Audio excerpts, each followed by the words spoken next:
Mundakai town ഭാഗത്തു നിന്നാണ് വിളിച്ചത്. മുണ്ടകൈ ടൗണിൽ അതീവ ഗുരുതരമായ സാഹചര്യമാണ്. മുണ്ടകൈ ടൗൺ ഏകദേശം ചെളിയൊക്കെ മൂടി വളരെ മോശമായിട്ടുള്ള സാഹചര്യം, അതീവ ഗുരുതരമായ സാഹചര്യമാണെന്നാണ് ഇപ്പം വിളിച്ചിരിക്കുന്ന ഒരു സഹോദരൻ പറഞ്ഞത്. ആളുകളുടെ ഒരു അവസ്ഥയെ കുറിച്ച് 2 വീട് വളരെ ബുദ്ധിമുട്ടായിട്ടുള്ള സാഹചര്യമുണ്ട്. പള്ളിയുടെ താഴെ മുഴുവൻ ഈ ചെളി വന്നടിഞ്ഞിട്ടുണ്ട്.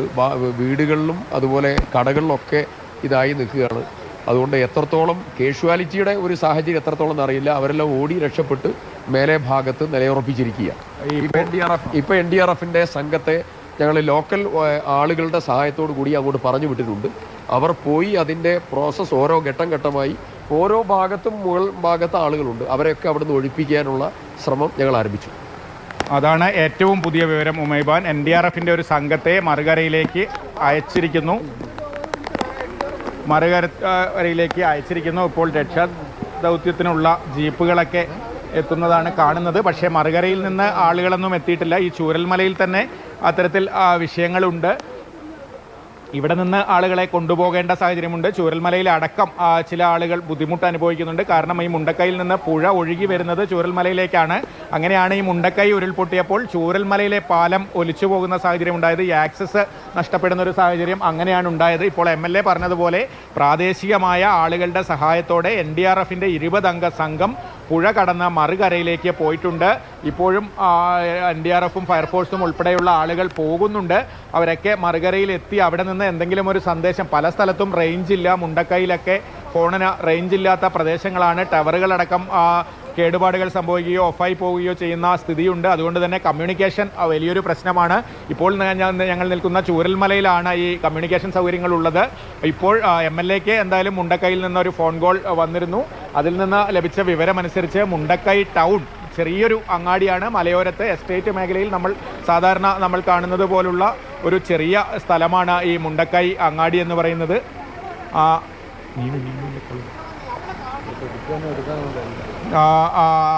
ടൗൺ ഏകദേശം ആകെ അപകടാവസ്ഥയിൽ ചളിയും വെള്ളവും നിറഞ്ഞ് പോയിരിക്കുന്നു. വളരെ മോശം സ്ഥിതിയാണ് മുണ്ടക്കൈ ടൗണിൽ ഉള്ളത് എന്നാണ് അത് തന്നെയാണ് മനസ്സിലാക്കാൻ കഴിയുന്നത്. ഞാനിപ്പോൾ മനസ്സിലാക്കിയ പ്രകാരമാണെങ്കിൽ വല്ലാത്തൊരു ഭീതിപ്പെടുത്തുന്ന സാഹചര്യമാണ്. ഈ ചൂരൽമലയിൽ നിന്ന് മുണ്ടക്കൈ ഭാഗത്തേക്ക് പോകാനോ തിരിച്ചോ സാധ്യമാകാത്ത ഒരു അവസ്ഥയാണ്. കാരണം പ്രധാനപ്പെട്ട പാലം ഒലിച്ചുപോയി. ആ പ്രദേശം ഒറ്റപ്പെട്ട അവസ്ഥയിലാണ്. റോഡ് ഒലിച്ചുപോയി. പല വീടുകളും തകർന്നിട്ടുണ്ട്. ആ തകർന്ന വീടുകളിലുള്ളിൽ ആരെങ്കിലും കുടുങ്ങിക്കിടക്കുന്നുണ്ടോ എന്നുള്ള സംശയമുണ്ട്. പക്ഷേ രക്ഷാപ്രവർത്തനം അതീവ ദുഷ്കരമാകുന്ന ഒരു സ്ഥിതിവിശേഷമാണ് നിലവിലുള്ളത്. കാലാവസ്ഥയാണെങ്കിൽ അതീവ മോശം. ഒരു തരത്തിലും രക്ഷാദൗത്യം അത്രത്തോളം അസാധ്യമാകുന്ന സ്ഥിതിവിശേഷമാണ് നിലവിലുള്ളത് എന്നാണ് മനസ്സിലാക്കുന്നത്.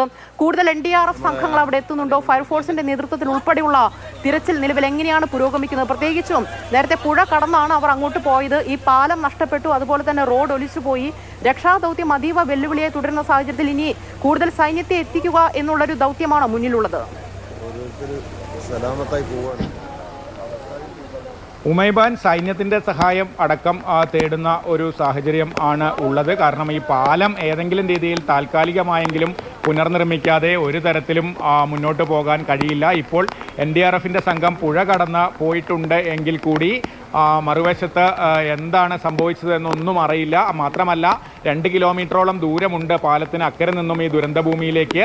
അവിടേക്ക് നടന്നെത്തേണ്ടതുണ്ട്. അതിനിടയിൽ എന്തൊക്കെ പ്രതിബന്ധങ്ങളുണ്ട്, മണ്ണിടിഞ്ഞിട്ടുണ്ടോ ഒന്നും വ്യക്തമല്ല.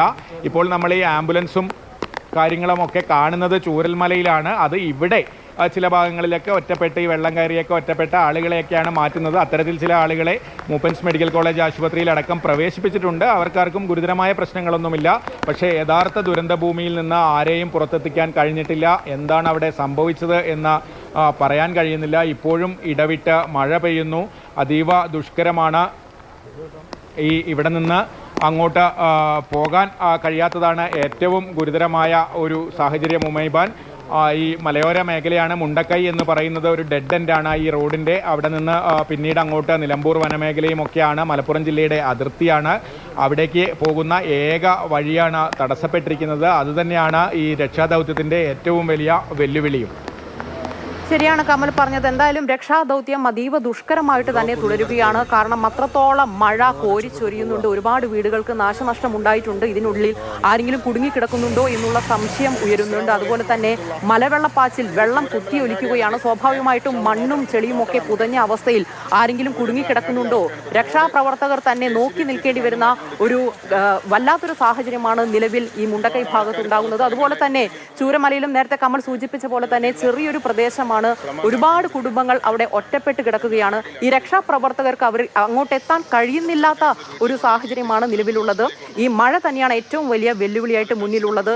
അപ്പോൾ സ്വാഭാവികമായിട്ടും ഇനി കൂടുതൽ സേന എത്തുക എന്നുള്ളത് മാത്രമാണ് മുന്നിലുള്ള ഒരു വഴി എന്ന് പറയുന്നത്. പക്ഷേ ഇപ്പോഴും ആ പ്രദേശത്ത് തിരച്ചിൽ തുടരുകയാണ്. ഒരുപാട് പേരെ കാണാതായിട്ടുണ്ട്. ഈ കുടുങ്ങിക്കിടക്കുന്ന കെട്ടിടങ്ങളിലൊക്കെ ആരെങ്കിലും കുടുങ്ങിക്കിടക്കുന്നുണ്ടോ എന്നുള്ള സംശയവുമുണ്ട്. ഇന്നലെ പുലർച്ചെ 1 മണിക്കും അതിനെ തുടർന്ന് വീണ്ടും 4 മണിക്കും ഉരുൾപൊട്ടൽ ഉണ്ടായ സാഹചര്യത്തിൽ വീണ്ടും മണ്ണിടിയാനും ഉരുൾപൊട്ടൽ ഉണ്ടാകാനുമുള്ള സാധ്യതയുണ്ട്. പക്ഷേ ഈ പ്രധാന പാലം ഒലിച്ചു പോയതോടുകൂടി ആ പ്രദേശം നിലവിൽ ഒറ്റപ്പെട്ട അവസ്ഥയിലാണ്. ചൂരമലയിൽ നിന്ന് ഈ മുണ്ടക്കൈ ഭാഗത്തേക്കോ തിരിച്ചോ ആളുകൾക്ക് എത്തിപ്പെടാൻ പറ്റാത്ത സാഹചര്യമാണ്. NDRF സംഘം പോലും ഈ പുഴ നീന്തി കടന്നാണ് അങ്ങോട്ട് എത്തിയിരിക്കുന്നത്.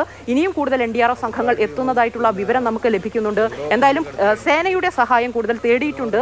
അവരെത്തിയാൽ മാത്രമേ ഈ രക്ഷാദൗത്യം കൂടുതൽ ക്രിയാത്മകമായിട്ട് നടത്താൻ കഴിയുകയുള്ളൂ.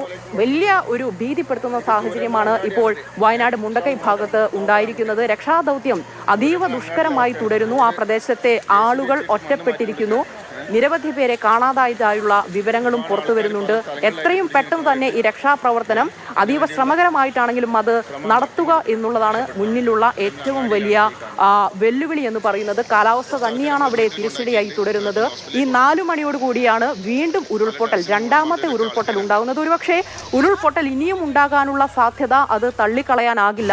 ഈ ജില്ലാ ഭരണകൂടത്തിന്റെ ആളുകൾ ഉൾപ്പെടെ ഈ രക്ഷാപ്രവർത്തനത്തിന്റെ ഭാഗമായിട്ട് അവരുൾപ്പെടെ എത്തിയിട്ടുണ്ടോ? ഇനി അവരുടെ കൂടിയാലോചനയിൽ ഇനി മുന്നോട്ടുള്ള പോംവഴി എന്താണ്? ഈ ഒരുപാട് കുടുംബങ്ങൾ ഒറ്റപ്പെട്ടിട്ടുണ്ട്. നേരത്തെ പറഞ്ഞതുപോലെ തന്നെ ഒരുപാട് പേരെ കാണാതായിട്ടുണ്ട്. രക്ഷാദൗത്യത്തിന് തിരിച്ചടിയായിട്ട് ഈ കാലാവസ്ഥയും വെല്ലുവിളിയായിട്ട് തുടരുന്ന പശ്ചാത്തലത്തിൽ ഇനി എന്താണ് ഇവരുടെ മുന്നിലുള്ള വഴി എന്ന് പറയുന്നത്? ഉമൈബാൻ, ഇപ്പോൾ ഉള്ള വിവരമനുസരിച്ച് പിന്നെ മൂപ്പൻസ് മെഡിക്കൽ കോളേജിൽ ഒരു 16 പേർ ഉണ്ട്. പക്ഷേ അവരാരും ഞാൻ പറഞ്ഞതുപോലെ മുണ്ടക്കൈ ഭാഗത്ത് നിന്നുള്ളവരല്ല. അവരൊക്കെ ഈ ചൂരൽമലയിൽ വെള്ളപ്പൊക്കവും ഒക്കെയായി ബന്ധപ്പെട്ടുള്ള ബുദ്ധിമുട്ടലിൻ്റെ ഭാഗമായി കൊണ്ടുപോയവരാണ്. മുണ്ടക്കൈയിൽ നിന്ന് ആരെയും നമുക്ക് പുറത്തെത്തിക്കാൻ കഴിഞ്ഞിട്ടില്ല. പക്ഷേ ഇപ്പോഴും ഈ ചൂരൽമലയിൽ അടക്കം മറ്റൊരു അവസാനത്തെ ഉരുൾപൊട്ടലിൻ്റെ വെള്ളം ചൂരൽമലയിലേക്ക് എത്തിയിട്ടില്ല. ഇവിടെ അടക്കം ഭീഷണിയുണ്ട് എന്നുള്ള രീതിയിലാണ് ആളുകൾ സംസാരിക്കുന്നത്.